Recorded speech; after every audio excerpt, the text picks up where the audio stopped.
And the second one is, we just ask that folks mute their lines so it's not disturbing to the rest of the group. And lastly, we ask that folks save all questions for the end. We will have plenty of time for questions and we're more than happy to answer them. All right, and just one other thing, I won't be able to, be on camera at the same time as much as I would love to, just because of the way my screens are set up and the way that Zoom is set up. But during questions time, we can come on camera if folks would like to. So with that, we will get started. I'm getting noticed that my voice is faint. Is that true for others as well? I can hear you fine. Okay, great. Thank you. All right. I will try to speak up for those who can't hear me too well. And if it's a problem, just feel free to interject and let me know. So welcome everyone. This is the Kentucky Medicaid DMS 340B claims identification and duplicate discount compliance program. This presentation is really informational and just to get folks on the same page about where we are with this initiative and where we hope to be in the future. All right, so again, this is designed for participating covered entities and TPAs, third-party administrators who work on behalf of those covered entities. And really what we're doing here is describing the roles, responsibilities, expectations, and framework for the new process, what it entails, and what are our immediate next steps as well as long-term goals. And again, the purpose of this program is to identify 340B claims in an accurate and timely fashion, really to avoid those duplicate discounts and keep the state in compliance with federal guidelines and recommendations, and also help us avoid any unnecessary rebate disputes. So with that, we wanted to start with covered entities utilizing a TPA or third-party administrators and what the requirements are for them. The first one being that the covered entities must set up an SFTP connection with DMS as soon as possible. We will be sending out notice of that to the covered entities that we have on our listserv. So just an FYI there. You don't need to reach out to us. We will reach out to that listserv. And certainly, if you have any questions, we're happy to answer those, and we'll share the email address a little later. So for covered entities utilizing a TPA, we ask that they submit accurate, clean claims files quarterly on behalf of the respective covered entities, and each TPA is required to submit a single file inclusive of all 340B claims data on behalf of the covered entities. And we really want to stress the fact that it should be a single file. So in other words, if a TPA is partnered with multiple covered entities or contract pharmacies, the TPA must combine the files when they send DMS. And, we ask that folks reference the standardized file layout, which will be, part of this slide deck. It's been sent out. And, we'll be sending out these slides after the call. So everyone will have the slides as well as the file layout. So next, for covered entities not utilizing an associated TPA or third-party administrator, they must set up SFTP connection with DMS as soon as possible, submit accurate, clean claims files quarterly, similar to those utilizing a TPA, and each covered entity must submit a single file inclusive of all 340B claims data.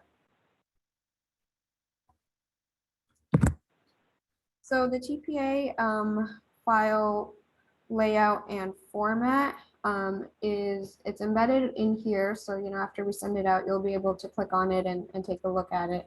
But in terms of the naming convention, you'll see here that for covered entities utilizing a TPA, that TPA name must be part of the naming convention. And for those not utilizing a TPA, the TPA name is not part of the naming convention. So that's the main difference between these two, for for those who will be putting the file together and naming it appropriately. So next we will go into some frequently asked questions, and we hope that these FAQs clear up any misconceptions that you may have, or any questions that may come up. So currently the tentative implementation go live date is scheduled for April 15th, 2023. And what that means is that, after go live, the files will need to be submitted for all of 2022. So all quarters, quarter 1 through quarter 4, as well as the first quarter of 2023. Any changes will come directly from DMS or Magellan on behalf of DMS. And, like I alluded to earlier, any questions or concerns are to be submitted directly via email to DMS at this DMS340B at ky.gov email box. A lot of you all have been utilizing this box, and we thank you for that. And we see questions come in on the regular, so we thank you for streamlining all your requests to this one email box. Each party setting up a SFTP connection will be required to complete necessary documentation during the setup phase. This documentation is TBD right now, but as we put together new information, we will be communicating that over to you all. And then it's the responsibility of the covered entity to ensure that all claims information is accurate and correct prior to the submission of data to DMS through any entity. And we can't stress this enough. The covered entity should ensure that all the information submitted to DMS is accurate and correct.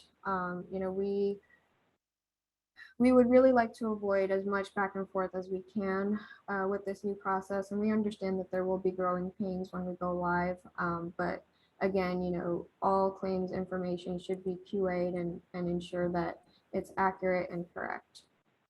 And lastly, DMS will be filing appropriate regulations, updating manuals to reflect the new program prior to implementation.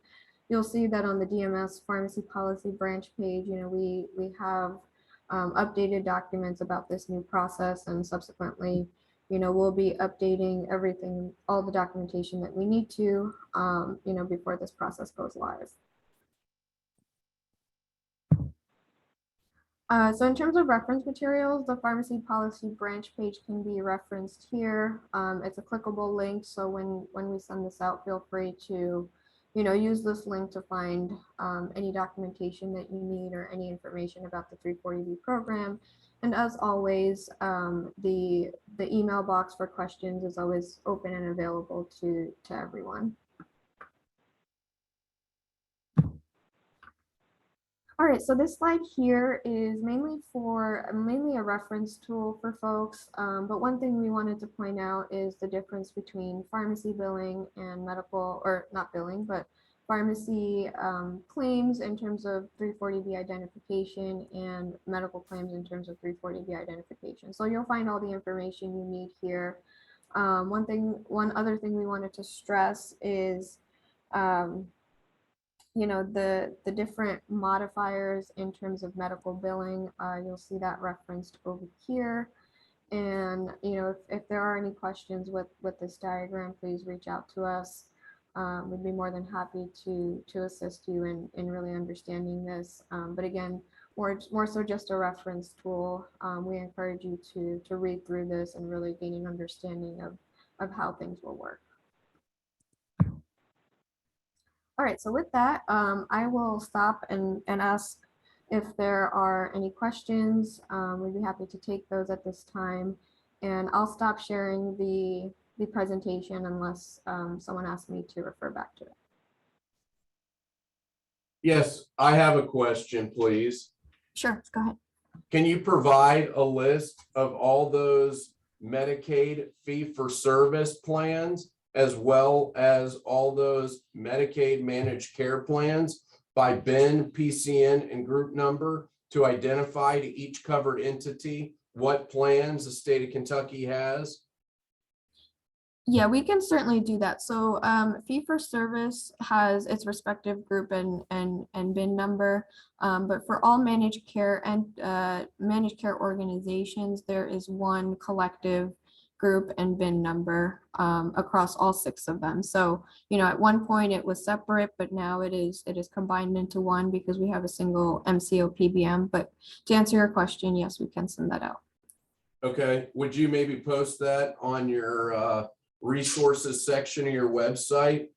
So we know if it's up to date or if there are any changes or any other material alterations to any contracting that might be done by the state of Kentucky? Yeah, we can take that back and add it to an appropriate document that's on the page. Okay, who will I need to reach out to get that? The DMS 340B email box. Okay, I did reach out earlier and I did not get a response that was very positive to make that identification. But I will reach out to that again. Okay, thank you.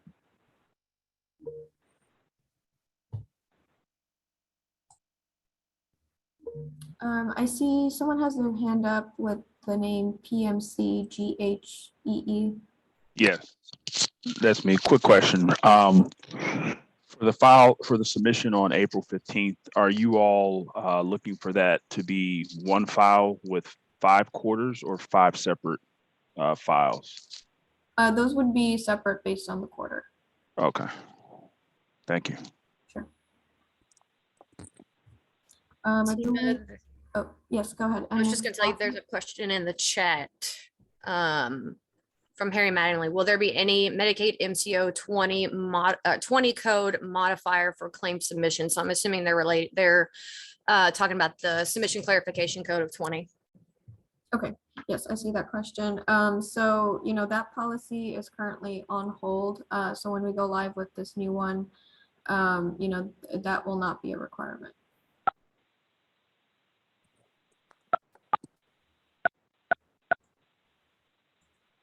We are getting pushback from one of our TPAs about submitting a file. Specifically, they're saying that that is PHI and their TPA is affiliated with the pharmacies, and per their legal counsel, they are not able to submit PHI, and they've given us a report to use and submit it on their behalf. Is there any recourse or anything that we can do about that? From our perspective, unfortunately, no. You know, this is, in order to participate in the program, it is a requirement to receive that file. You know, that would be a discussion with the covered entity and the respective TPA that's, you know, bringing up those concerns.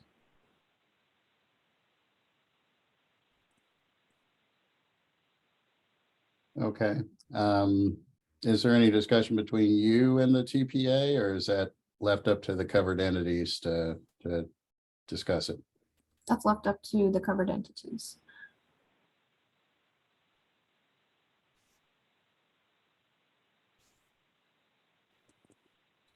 There is. Yeah, someone in the chat asked to see the flow chart again, so let me go back there. Hey, Fatima, this is Paula.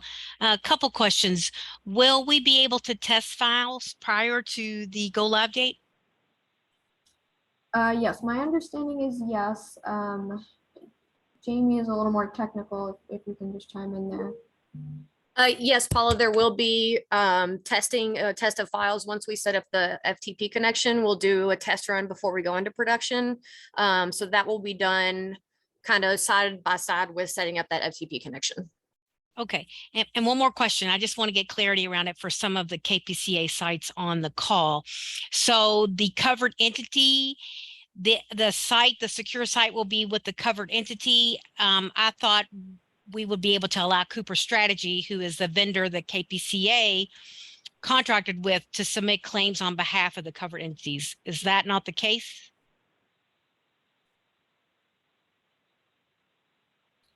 So you're referring to the file the file being submitted by a covered entity utilizing a TPA? Using Cooper Strategy, which is the vendor that some of our KPCA clinics have contracted with to help them put the file in the correct format. So do you all consider Cooper Strategies your TPA or third-party administrator? They are not the TPA. They are the entity. And Tim, you're on this call if you want to chime in. Yeah, in a sense, we're somewhat of an overlay of the TPA because the TPAs at this point are not submitting. Some of them are providing reports that are obviously not hitting the standard that DMS has created. In my view, it's almost as if we are just submitting them on behalf of the covered entity. So that would be my plan, would be to just create a covered entity report, one uniform covered entity report per KPCA member. But Fatima, you can tell me if that's incorrect. Yeah, so it sounds like either way, it's either classified as a covered entity or a TPA, and either way, there are options to submit a file on behalf of Cooper Strategies.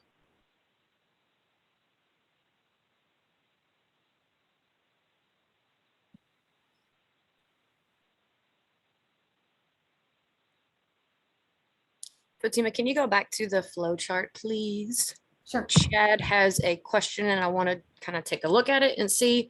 So Chad, your question says, per this flow chart, in-house pharmacies billing MCO claims would only have to indicate participation and not submit claims files. If that is the case, how do we exclude 340B ineligible claims? So you're talking about pharmacy claims. So the far right-hand side, and you're talking about in-house. They'll indicate participation, which is what we've done. We've done the participation form that the covered entities have filled out on behalf of their in-house or contract pharmacies. And if the MPI is on this list, then all claims will be excluded from rebates. Yeah, because what'll happen, if I understand correctly, you all will be utilizing the covered entities NPI or the pharmacy's NPI?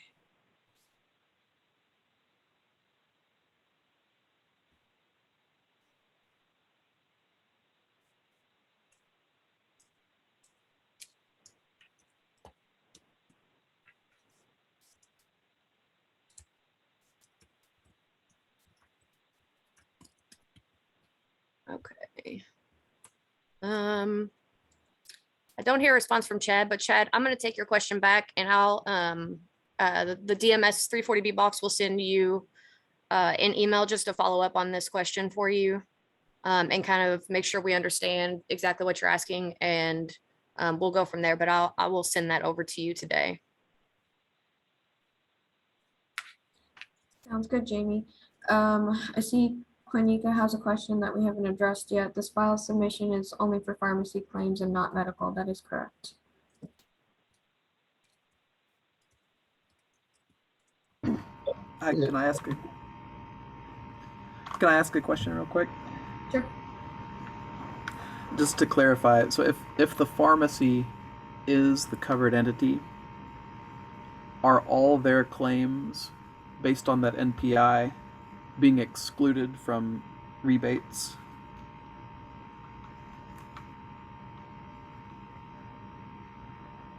In other words, fee for service, or so from a fee for service perspective, if you are listed on the HRSA file, the Medicaid exclusion file, the quarterly one, they'll automatically be excluded.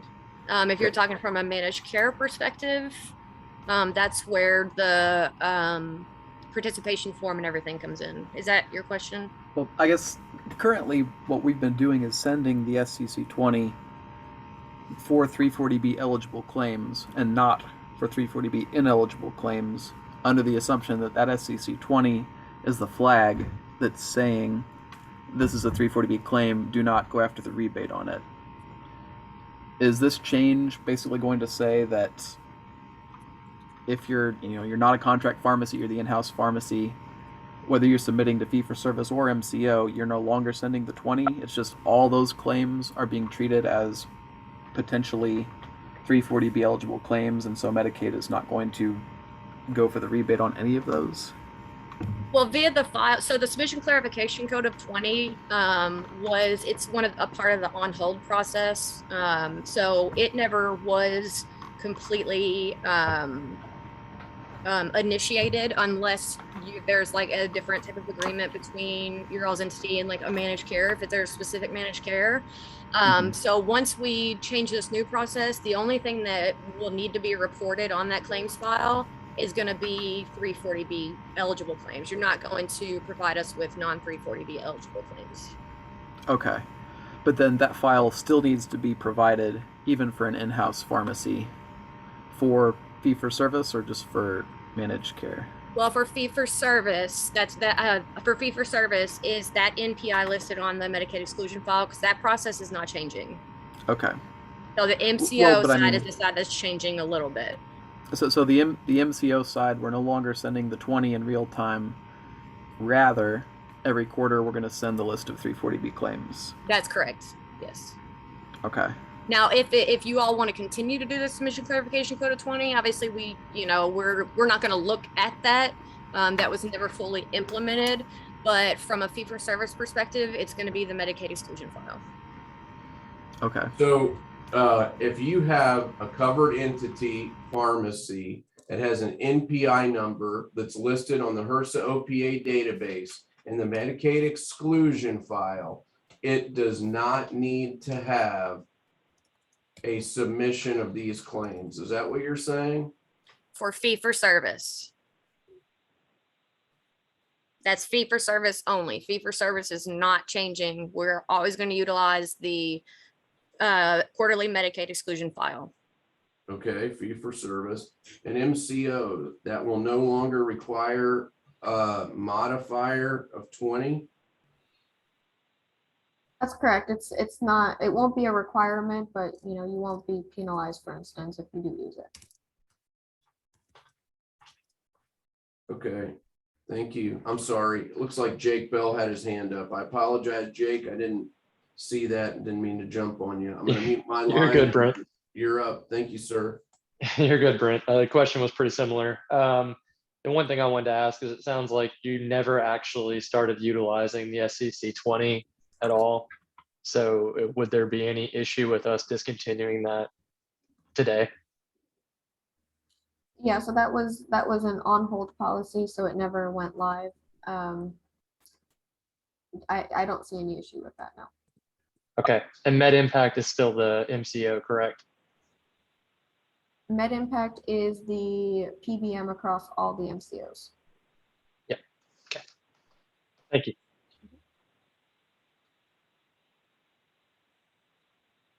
Is there any type of, our IS folks are going to want to see some type of risk assessment since we're going to be transmitting PHI.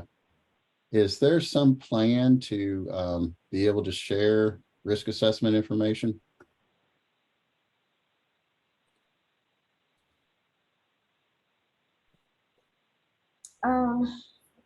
If you don't mind, can you send that question in writing and we'll have to look into it and take it back?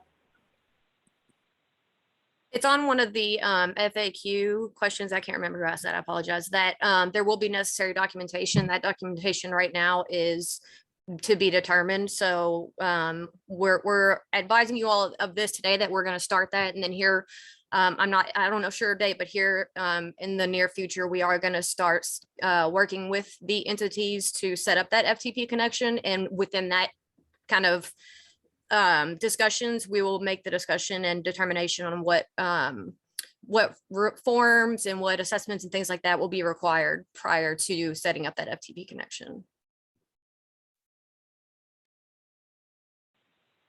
So then we should just sit tight and wait to hear from you?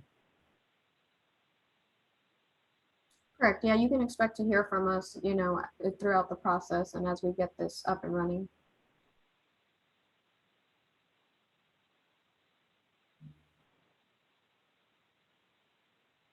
I see a question in the chat. When can we expect SFTP information? We don't have a date in place just yet, but again, you know, as we get more information and as we refine this process, you will be hearing from us.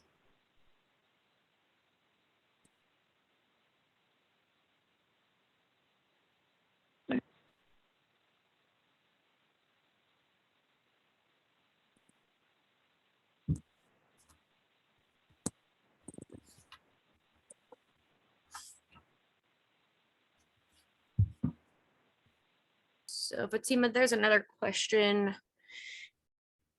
in the chat from Carrie. Will TPAs receive SFTP connection information, or do we need to obtain that information from our contracted covered entities?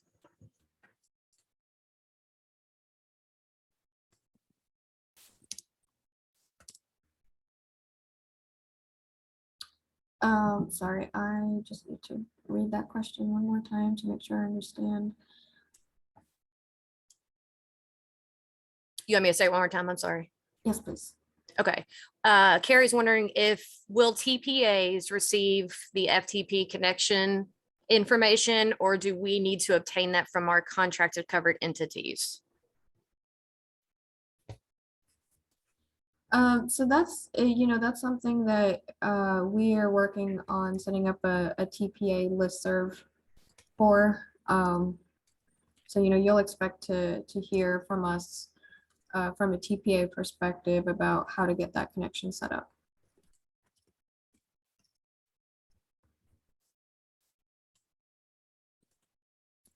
I see a question. When will or where will you have the list of all bins, PCNs, and group numbers? So again, that'll be provided in some form of documentation that'll be posted on our website. But you know, we have email listservs created so that we can get that kind of information out to you.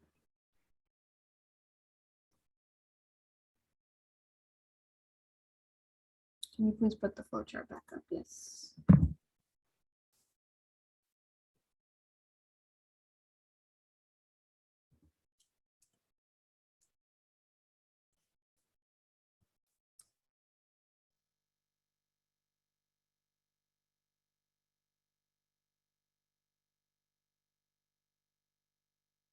Jake Bell, I think you have your hand up. Do you have a question?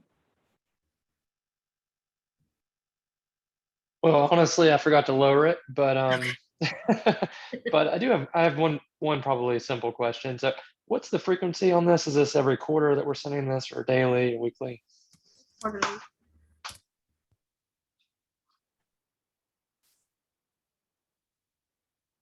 It's quarterly, Jake. Perfect. Thank you.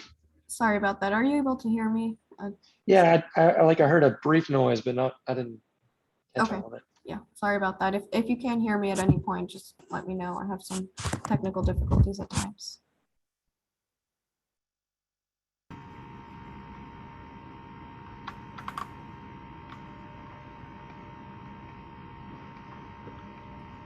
Jamie, can you help me out here? Are there any other hands raised or anyone else that wants to speak up? I'm trying to monitor the chat on one screen and I have PowerPoint on the other screen. Don't see. There is a comment in the chat or a question from Reggie. Will we have the ability to send test files? And that's a yes. We'll be doing that during the FTP connection setup, because obviously, you know, we want to make sure that everything is accurate. Byron says, what will be the deadline for submissions? Is it 1 day, 1 week after the quarter? That'll be 15 days after the end of the quarter.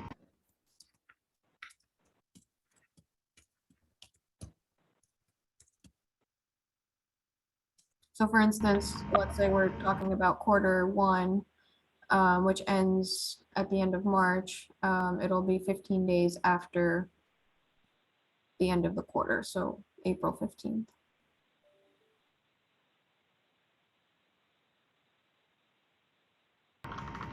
Following up with that, these files then should be considered final, correct? So, for example, if there's a claim at the very end of the quarter, which is judged not to be eligible, but then later on, information comes from the covered entity that there was an encounter that covered that claim and it would be eligible, is there no process to sort of true that up? That's something that we're working on. And, I don't have a final answer for you there. However, we do expect claims information to be accurate and correct. Thank you.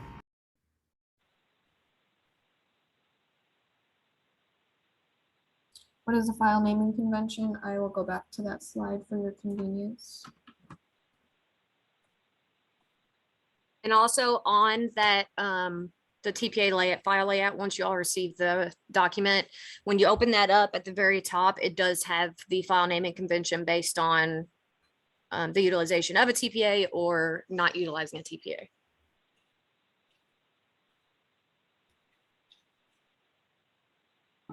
Sorry, I've got another question. This is confusing me again because the file name specifically says contract pharmacy exclusion. But am I understanding it right that the in-house pharmacy also needs to submit this file?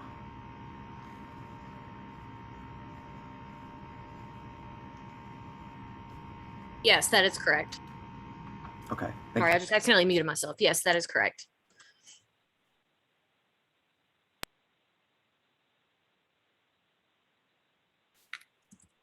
I have a real quick question, if I could follow up on the timing for submission as well, as that question regarding truing up any claims. So I assume you're going to be looking off of the adjudication date, because I'm just wondering if we adjudicate a claim, for example, on the last day of the quarter, and it sits in our will call for 14 days, and the patient never picks that up and we reverse it, how is that? That will show up on our next quarters? Is that going to be okay, or how are we going to handle that? Is that part of what you're considering still working on? Yeah, we'll take that concern back as well. Those are just some kinks that we're still working out in collaboration with Magellan. But you do want our files to be based on adjudication date or dispense date? Because those will likely be different. I have to go back into the file layout and see what exactly we have in there. Let me take a look at that here. Just bear with me one moment.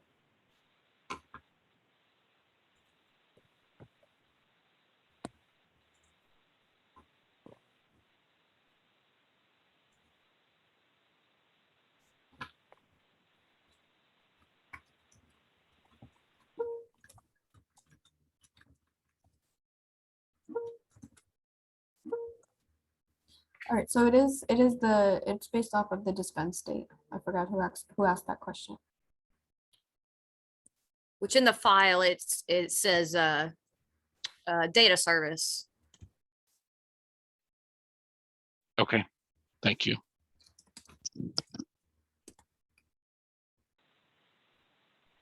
All right, any other questions from the group?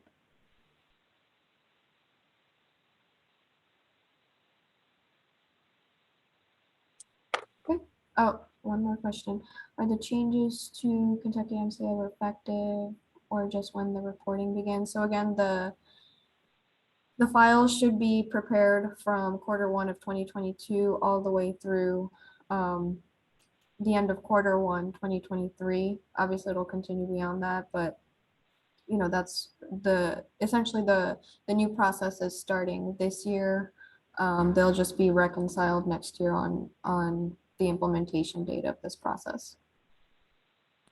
So Fatima, this is Paula. So you still have the March 15th date for first quarter, and then June 15th for second quarter. So those timelines are still in play, correct? To be eligible for that quarter, right? 9/15 for third quarter, right? Yes, that's correct. For the participation forms. Okay. That's what I thought.